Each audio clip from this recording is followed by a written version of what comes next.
Hello mga ka-busy mind. So ngayon nag-wiring tayo ng mga speaker. Ito ay public address. Ginagamit ito sa integration ng fire alarm system na kung saan yung fire alarm system kapag nag-alarm yan, yung public address natin na sound system, itong mixer amplifier na addressable, yun ang mag-notify sa lahat ng establishment na nagkakonek ang fire alarm natin na magbigay ng impormasyon kung saan tayo dadaan kung sakaling may sunog na mangyari. Yun ang gamit sa ating public address na integration sa fire alarm system. So dito may 8 zone tayo sa ating public address na addressable integration system.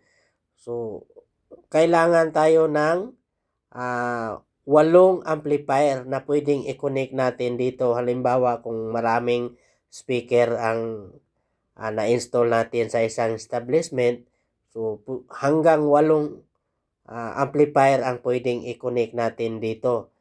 Pero sa area na ito ay konti lang mga speaker, hindi naman umabot ng 1,000 watts per channel, kaya dalawang amplifier lang ang ginagamit natin. So ang gagawin natin, mag-jumper tayo sa unang zone. Diyan natin ilagay ang input amplifier, jumper tayo hanggang 4 na zone para gumagana yung 4 na zone sa isang amplifier. Dito naman sa isang amplifier, mag-jumper din tayo hanggang 8 zone para mahati yung power output sa ating amplifier at saka sa ating mga speaker para balance ang bawat output dito. So, kailangan na kung nakakonek yung amplifier natin dyan sa mixer amplifier na addressable or integration system, dapat alam natin kung saan ang location, ang zone na ito, kung saan ang building na nakawiring sa zone number na yan. Yun ang gamit ng mixer amplifier na zoning. So dito pwede nating i-testing yan bawat zone.